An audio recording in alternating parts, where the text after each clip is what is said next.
नमस्कार दोस्तों, स्वागत है आप सभी का आपके अपने यूट्यूब चैनल अमन प्रयास जीके जिसमें। तो जैसा कि फ्रेंड्स, आज था आपका 11 जुलाई और 11 जुलाई को आपका एसएससी CHSL का आपका एग्ज़ाम था, जो कि आपका आज लास्ट डे था। तो लास्ट डे का जो लास्ट शिफ्ट था आपका, यानी कि शिफ्ट 4, उसका भी एग्ज़ाम समाप्त हो गया है। तो आज की इस वीडियो में हम लोग लास्ट शिफ्ट के 25 प्रश्नों को देखेंगे, साथ में उनसे जो इंपॉर्टेंट फैक्ट्स को भी देखते चलेंगे थोड़ा थोड़ा। और आप लोग को मालूम होगा कि जैसा कि 1 जुलाई से आपका एग्ज़ाम स्टार्ट हुआ था, 1 जुलाई से लेकर 11 जुलाई के 4th शिफ्ट तक कोई भी एक ऐसा शिफ्ट नहीं होगा जिसका एनालिसिस आपको इस चैनल के माध्यम से नहीं दिया गया होगा। ठीक है, तो हर शिफ्ट का हर एनालिसिस दिया गया है, साथ में आपको PDF भी यहाँ तक प्रोवाइड किया गया है। कल तक का PDF प्रोवाइड किया गया है, आज आपका PDF में भी नहीं प्रोवाइड कराया जाए क्योंकि कल आपका कोई भी एग्ज़ाम आपका है नहीं।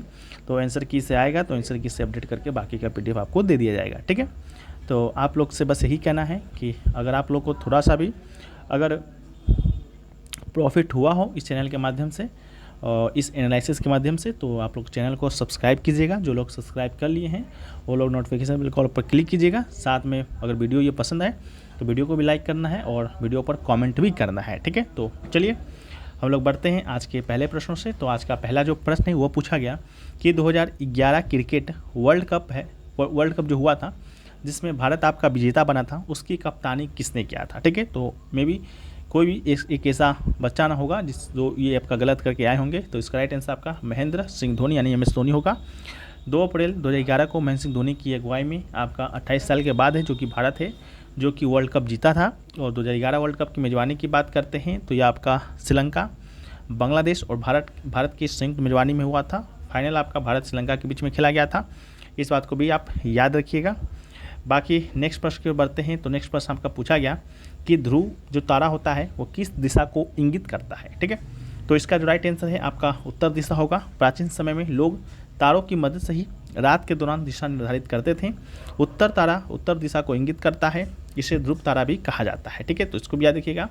यह हमेशा आकाश में एक ही स्थिति में रहता है। हम सप्तऋषि की मदद से ध्रुव तारों की स्थिति का पता भी लगा सकते हैं। ठीक है, वीडियो में आगे बढ़ते हैं उससे पहले दोस्तों आपको बताते चलें कि अगर आप आगे कोई भी एग्ज़ाम देने वाले हैं, चाहे CGL की देने वाले हैं या MTS की देने वाले हैं, तो अभी हाल ही में जो आपका एग्ज़ाम समाप्त हुआ है SSC CPU फेज़ 12 और CHSL का, इन तीनों एग्ज़ाम का अगर कंबाइंड रूप से PDF लेना चाहते हैं जिसमें आपको 500 प्लस प्रश्न रहेंगे विथ एक्स्ट्रा फैक्ट के साथ रहेगा, तो आप इसे ले सकते हैं मात्र 49 रुपये में। ठीक है, अगर आपको सिंगल एग्ज़ाम का PDF लेना है, मान लीजिए सिर्फ आपको CHSL का ही लेना है, तो आप इसे 25 रुपये में प्राप्त कर सकते हैं। कॉन्टैक्ट नंबर दिया गया है, एक ये है 9973741666, एक आपका ये है।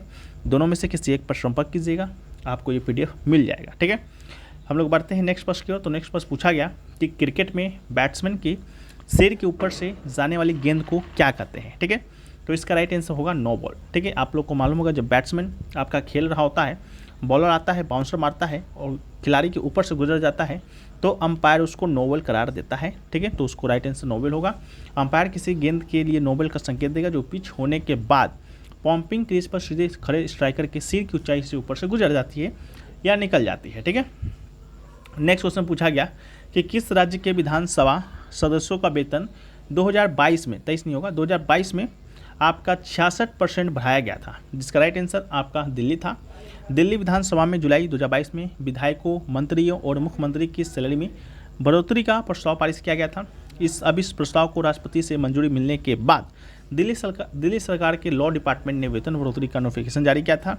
इसके मुताबिक विधायकों को अब 90,000 सैलरी मिलेगी, जो पहले आपका 54,000 मिलता था। ठीक है, तो इसको भी याद रखना है। नेक्स्ट क्वेश्चन पूछा गया कि मलिक कफूर निम्नलिखित खिलजी शासकों में से किसके सेनापति थे जिन्होंने उन्हें दक्षिण भारत को जीतने के लिए अपनी बड़ी सेना के साथ भेजा था, जिसका राइट आंसर आपका अलाउद्दीन खिलजी होगा। मलिक कफूर एक नपुंसक गुलाम था जो कि 1296 से लेकर 1316 ईस्वी तक दिल्ली सल्तनत के शासक अलाउद्दीन खिलजी का सेना का सेनापति था। मलिक कफूर ने दक्षिण भारत में 2 सफल अभियानों का नेतृत्व किया था। पहला वारंगल के काकिताओं के खिलाफ, दूसरा होयसलों के खिलाफ। ठीक है, तो इसको याद रखना है।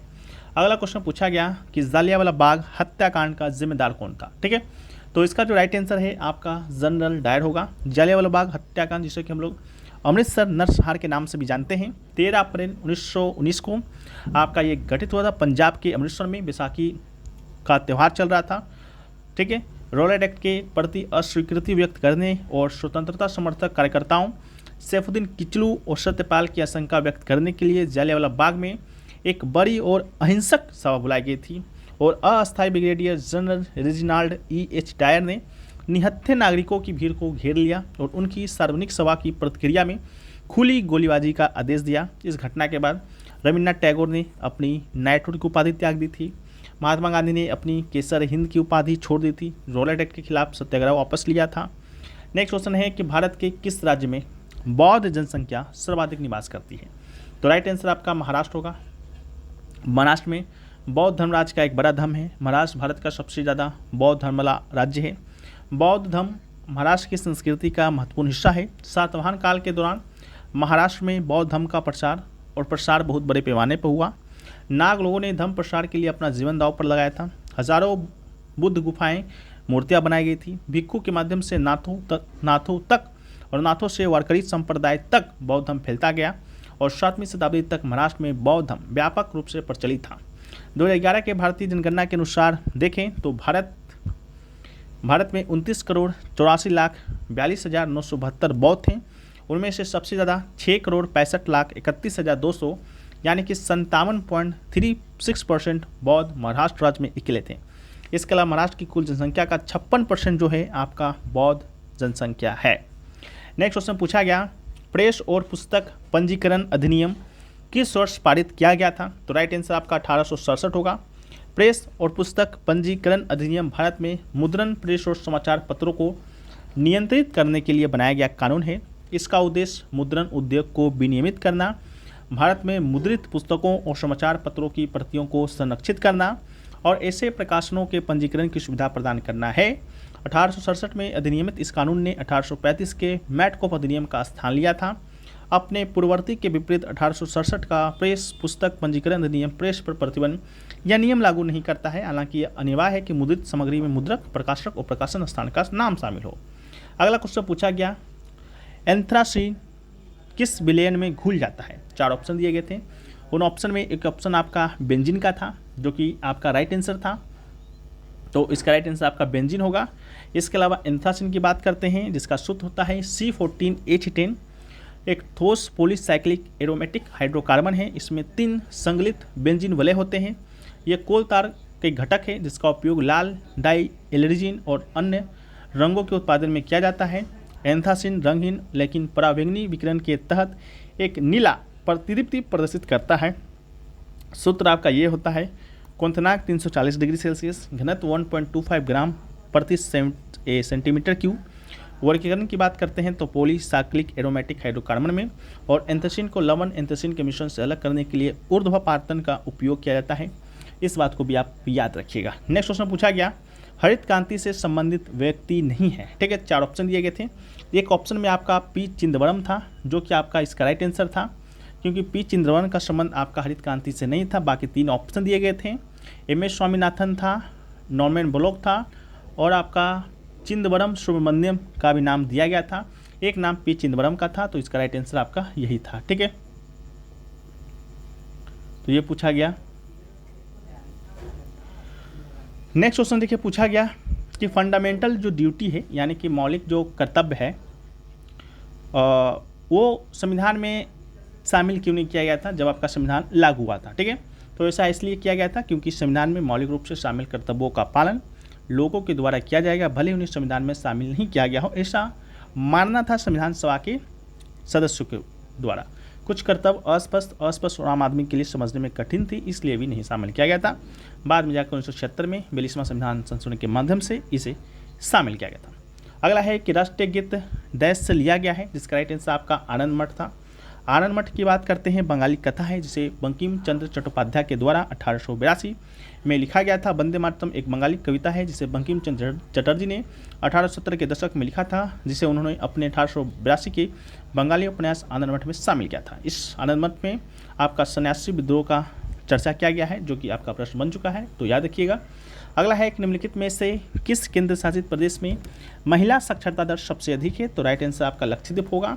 केंद्र शासित प्रदेशों में लक्षद्वीप की साक्षरता दर सबसे अधिक आपका 92.3% है। साथ में महिला साक्षरता दर भी सबसे ज़्यादा यहीं पर है, और पुरुष साक्षरता दर की बात करते हैं तो 96.1%।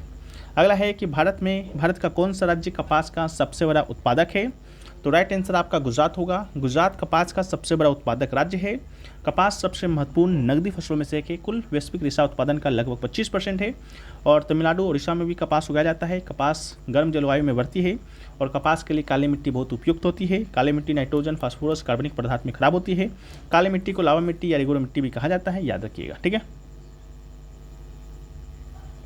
नेक्स्ट क्वेश्चन पूछा गया, भारतीय संविधान का 42वां संशोधन आपका कब किया गया था? तो बात करेंगे 42वां संशोधन का, तो इसका जो राइट आंसर है आपका होगा 1976, ठीक है। 1976 में आपका 42वां संशोधन किया गया था, ठीक है, और जिसके माध्यम से मौलिक कर्तव्य 10 जोड़े गए थे। बाकी प्रस्तावना में संशोधन किया गया था। समाजवादी, अखंडता, धर्मनिरपेक्ष शब्द भी जोड़े गए थे। नेक्स्ट क्वेश्चन है कि dash is the known as the eastern mountain range. इसका राइट आंसर था पटकाई रेंज। पटकाई बम पहाड़ियाँ भारत के पूर्वी भाग में स्थित है। असम, मणिपुर, मेघालय, मिजोरम, नागालैंड पटकाई सीमा के साथ है। पटकाई का अर्थ होता है ताई अहोम भाषा में टू कट चिकन, ठीक है, तो इसको भी याद रखना है। नेक्स्ट जो प्रश्न फ्रेंड्स हुआ है कि राजस्व घाटा कैसे कम किया जा सकता है, ऐसा क्वेश्चन पूछा गया था। राजस्व घाटा की बात करेंगे तो राजस्व प्राप्तियों पर राजस्व व्यय के अधिशेष के बराबर होता है, और राजस्व घाटे को कम करने के लिए सरकार या तो राजस्व प्राप्तियां बढ़ा सकती है या राजस्व व्यय कम कर सकती है, ठीक है। नेक्स्ट क्वेश्चन पूछा गया कि पुष्कर मेला कहाँ आयोजित होता है?